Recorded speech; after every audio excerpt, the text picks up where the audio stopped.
la représentation en tranche d'âge.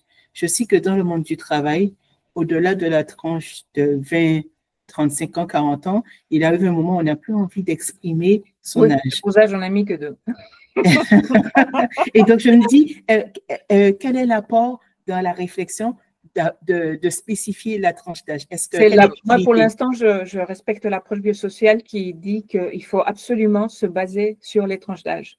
D'accord. Et qu'il y a, enfin, c'est sûr que par rapport censure et par rapport à social, on ne va pas vouloir, mais c'est fondamental, c'est un constat de réalité. Après, je comprends que dans des cercles, en effet, publics, institutionnels et autres, c'est difficile. Donc, c'est pour ça que je l'ai traité de façon subtile aussi, même pendant notre rencontre.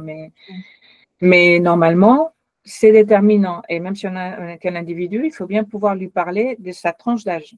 Donc, oui, ça, c'est important, mais peut-être plus pour celui qui anime ou celui qui fait l'enquête ou le travail, enfin, celui qui est dans la recherche, plus que pour la personne qui l'exprime. Donc, il faut trouver une zone de respect. Est une donnée tout à la fois biologique, ce dont on parle, c'est le féminin, et donc adolescence et ménopause se renvoient en miroir, et on ne peut pas faire de la différence des générations, donc de l'âge, et de la différence des sexes, hein, qui nous structure, nous, société humaine.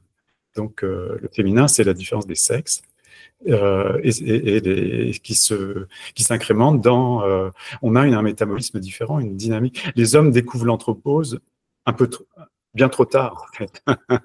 Bien trop tard pour eux, parce que, je ne sais plus qui l'a dit, c'est arrêt cardiaque, c'est trop tard pour découvrir que nous sommes des humains, faits d'organes et de fonctions vitales qu'on va maltraiter pendant des décennies, si on n'y prend pas garde. Ouais, et vous, les femmes, depuis l'adolescence, vous êtes aux prises avec le sang, les fuites. Nous, c'est positif. Quand on fuit, c'est plutôt la jouissance, sans faire de... Oui, c'est ce que vous croyez. Voilà. Je vais arrêter la séquence là, mais nous, on reste.